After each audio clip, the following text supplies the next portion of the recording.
Hello, I'm Talon and I'm the Edgy Skater. This is part 2 of things I wish I knew when I was an amateur competitive skater. So, in part 1, we covered, I'm going to read off my list, um, asking coaches questions, exploring less common competitive avenues, so more fringe categories and disciplines. Um, we talked about learning adagio and acrobatic skating, how you don't need to be a perfect skater before going into something like that. Um, the importance of off ice training, which I will always laugh at because it was one of my big follies in life. Um, how dance is arguably not really that optional. It probably should just be something you do, but the off ice is definitely something you should do from the start. All right. We discussed how being nervous, anxieties around performing and competing, those things can be trained and improved on. It's not just that they are in charge of the show and you are always subjective to them. After that, we talked about switching skating disciplines. So, no shame in going from singles to synchro, or let's say ice dance into theater, something different. Uh, we talked about speaking up and self advocating for yourself with professionals, on or off the ice professionals. And the last thing we discussed was ditching bad coaching relationships. So, for whatever reason, this is not working, you don't have to stay in there. You hired this professional, you are the boss. It's up to you to make what you believe are the best calls for you in your skating. Okay, so with all that out of the way, let's jump right into part 2. So, in no particular order of importance or anything, the next thing I have on my list, which kind of goes into some of the things we talked about already. All right, is that there are a lot of different of technique styles, skating schools of thought, if you will. And I'm almost a little embarrassed to say this. I didn't appreciate how extensive this was. I knew it in like the most preliminary way. But it actually took Instagram to really show me how varied these different styles can be. So, oh, okay, where to begin? So, one of the biggest things in skating is the differences between Western European style and Eastern European style skating. Typically, um, most of the ways that coaches teach in the US and Canada is going to be more of a Western style skating. And I'm going to differentiate that between Eastern European style skating. You think Russia or countries more or less around Russia, not necessarily Central Europe, but more East. Uh, so to really get into the difference between these two, I'm going to call them the two biggest major train of thought differences. Is we got to get into the origins of figure skating a little bit. So without getting super detailed, figure skating originally, once people realized they could strap things to the bottom of their feet and walk on frozen water, as it became a little bit more refined, it started off as ballet being translated onto the ice. Now, as figure skating evolved more as a sport, there came a point in time where it began to evolve away from those former balletic roots. Skating that still has a very strong balletic tie, interwoven very deeply into it in a very active way, is typical of more Eastern European style skating. When we think of the sportification of figure skating and it looking, how do I put this? Even though I know skating came first, it's almost like when you watch artistic roller skating. When I look at that, the it says very Western European style figure skating to me. I do not know much about the roller skating community, so if I'm wrong here, it's okay to kind of smack me in the comments and let me know the history of your sport, because I'm not super familiar with it. But when I look at it, that's the impression I get. Now, I did say earlier in part one, I do think dance is a very important component of off ice. Yes, technically is off ice, but it's sort of its own separate thing outside of just regular off ice conditioning, and I think it is next to non negotiable if you really want to take your skating to a very, very high level, if that's a goal. Um, Now, the reason I said ballet foundation is a lot of ballet actually tends to set you up for a wide variety of style of other dances. A lot of kids will start off in ballet to get a certain amount of foundation and then branch into other styles. Doesn't have to work that way, but often works that way, and there's a reason for it. It's because of all of the core and alignment control that ballet teaches you. Now, just because you do know ballet or have taken ballet, it does not mean you are automatically doing a Eastern European style of skating. Western evolved from that. There's still remnants of it in there, kind of, sort of, and there's also just simply the fact that mechanically we are doing what we're doing, and there's only so many ways you can do it. So it's going to have a lot of similarities either way. But when we think of a more kind of hate using these terms.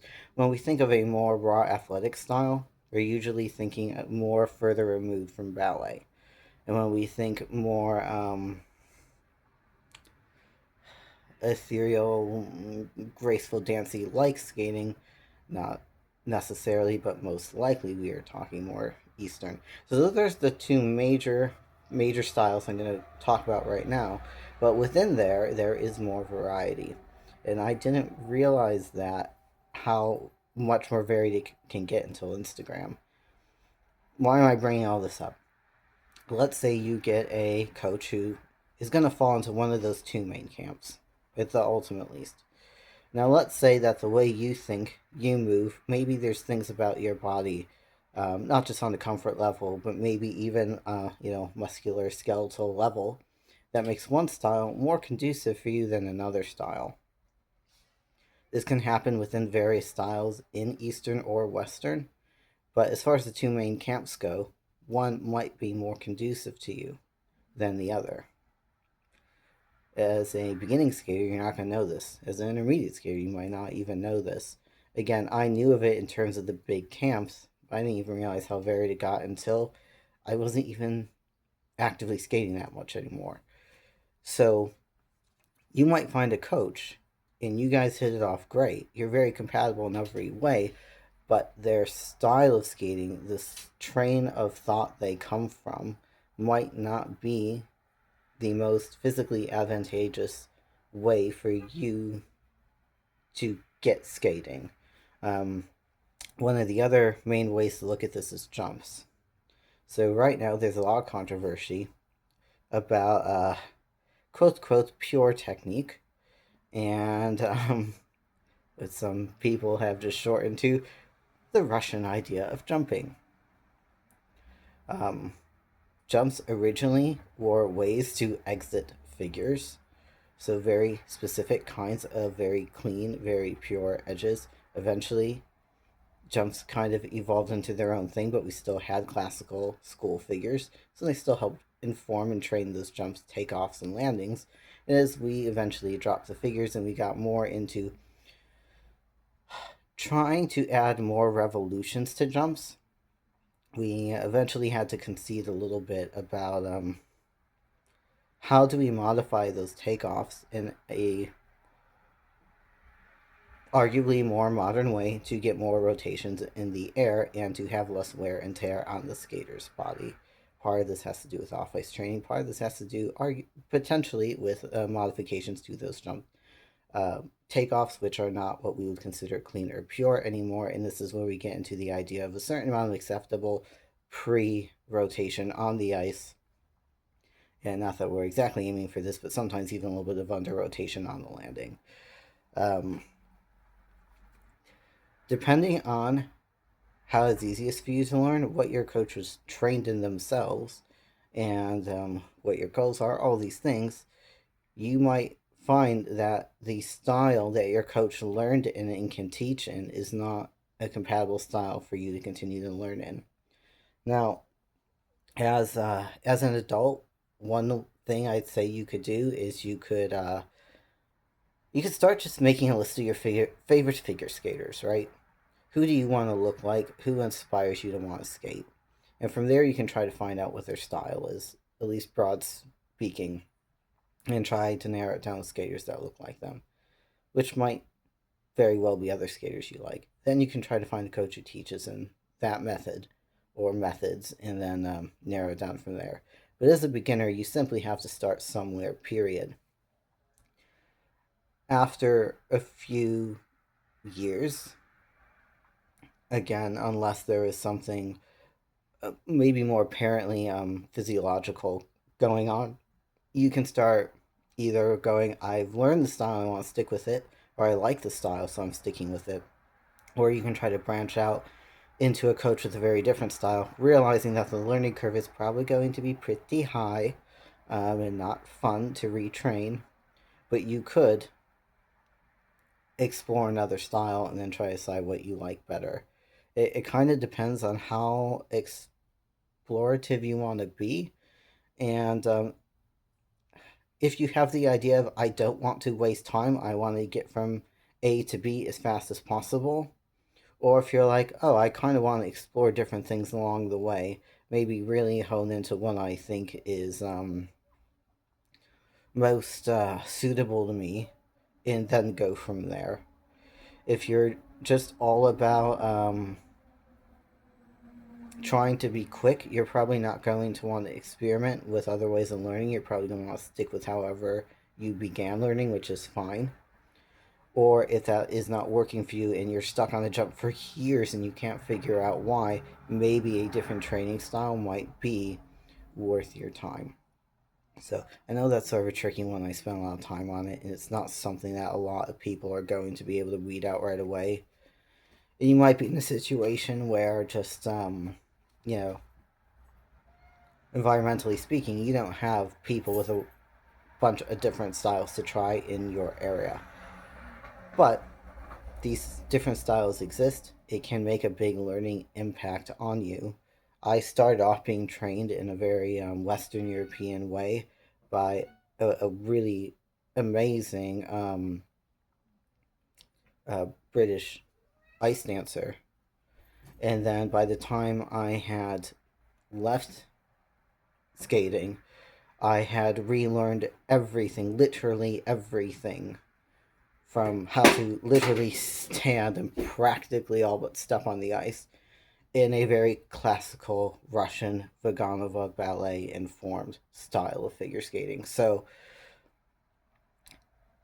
these these different styles and systems exist, and if you can, I'd recommend try to get samples of them, um, at least here and there. And I've got suggestions for how to go about doing that later, but they exist, and you might save yourself more time and frustration down the road by trying a different style and seeing what really works versus beating your head against the barrier for what feels like years and not knowing why something's not working for you. All right, I spent a lot of time on this one, so I'm probably going to make this a three-parter and just give you a couple more. All right, so okay, yeah, this I'm glad I put these next to each other. This goes right into what I just said. So the next one is going to different kinds of skating events, even if it means traveling for them. So when I say events, they could be like competitive events, but I was more thinking about meetups, workshops, seminars, social skating events, or some sort of like camp or going away train for a few days events. This will give you the exposure to different kinds of coaches, different ways of approaching skating, and different styles within it. So, this will kind of help facilitate the thing that I just mentioned above about different styles existing in the first place. But one of the other reasons I put it down is it will help you meet new people, it'll expose you to new ideas, it'll get you out of that potentially big fish in a small pond mentality. And when you get more custom, this helps with the nerves too. Skating in unfamiliar places, trying new things, meeting new people, even if those new people are going to, they're not just your peers, they're in some sort of expertise, superior position to you. It's going to benefit you to be exposed to these different kinds of stressors and types of fun events and stimuli. You're going to feel more accomplished. You're going to learn things you otherwise would not have learned if you just stayed with the very people you know. And again, it's great for networking, especially in adult skating. A lot of it's about relationships and connections. So, this is a good way to make new friends. Um, Maybe even go so far as establish like a mini home away from home base someplace else that has resources maybe your current place doesn't have. So it's a really really great fun thing to do, and I encourage you to do it, even if it does mean traveling a couple hours, or even maybe for an event that means enough to you, you know, taking a plane, or getting in the car and doing a long day trip, or even a couple days drive away to get exposed to things, particularly in bigger skating areas, usually metropolitan areas. It will be worth it, and it'll be good for you. All right, the last thing I'm going to cover in this video, all right, trying different equipment brands. So, kind of like with the coaching and whatever method that coach was taught in, we might start off in a brand and be like, whether it's Rydell, whether it's Jackson, whether it's Harlick, or um, I have to double check if SB Terry is still around. Oh no. But we'll start in one brand of equipment. I know those are boot manufacturers, could be Blades, um, you know, John Wilson and Mitchell and King, MK, biggest ones on the market. And because we started there, we're comfortable there. Or maybe we feel like we can't quite get the groove, but we just chalk it up, well, that's skating. If you find something that you're really happy with, by all means, stick with it. But if you're not quite happy with it, or if you just wonder what's out there, by all means, feel free to give yourself permission to try different brands. The boot brands, they kind of have a different base model of foot shape that they each are primarily working off of. And some of those brands are really good at doing a lot of custom work. So if you really had your heart set on that brand, chances are they can accommodate your foot, even if it's a really uniquely shaped foot. I'm kind of going through that now after this ankle reconstruction. One foot's really different than the other. That's not going to change. It's not something a stock boot in any brand can accommodate anymore, so I'm going to have to go the custom route. You might not need to go full custom. There is semi-custom, but trying the different brands, going to a skate fitter that has more than one or two brands that they carry, and seeing what different brands you like. You might find that you really love Adea. Adea is the most popular boot brand right now.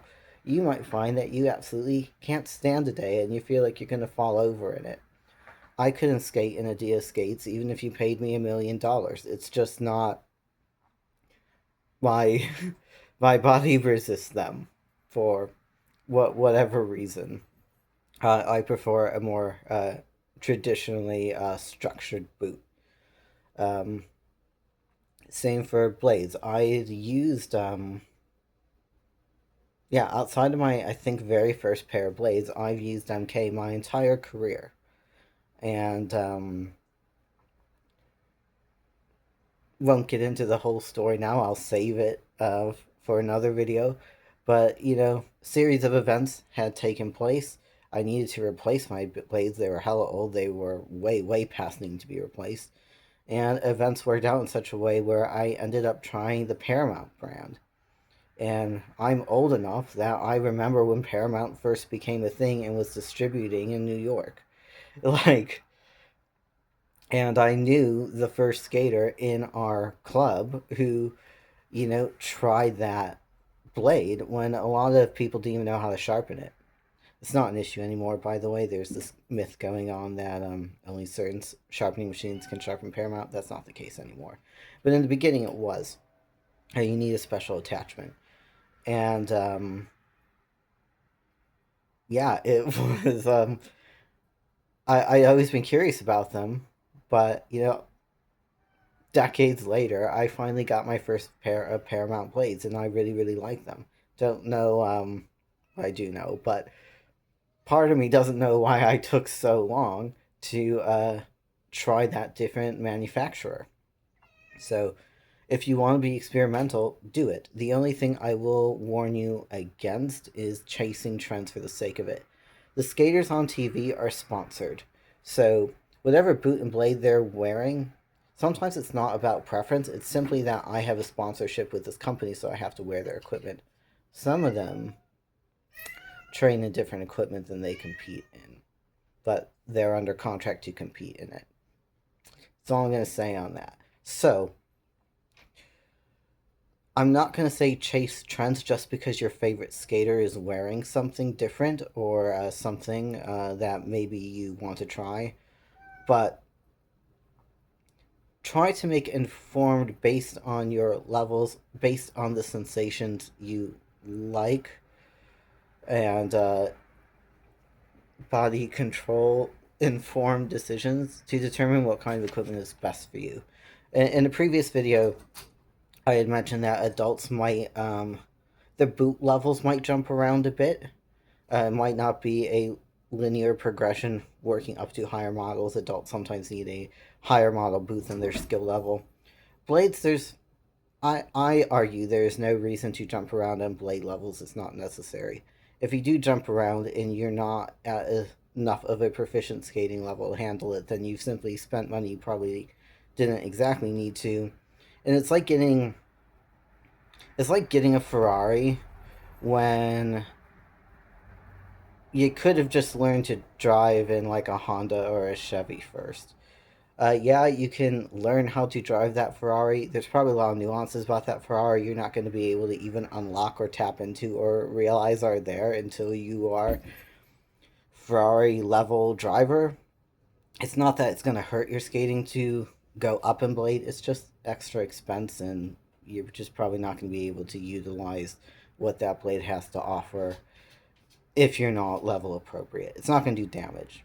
Like jumping around in boot levels potentially can do damage if you're just doing it because the skater on TV you like has that thing. But I'm going to leave it right there before I get an even more of a tangent. The takeaway from that was explore other equipment if you're interested in it, but make it informed to you choices, not trend chasing. I'm going to make a part 3 now, but I hope you found this helpful. I hope you have a good day, and I hope you have a good skate.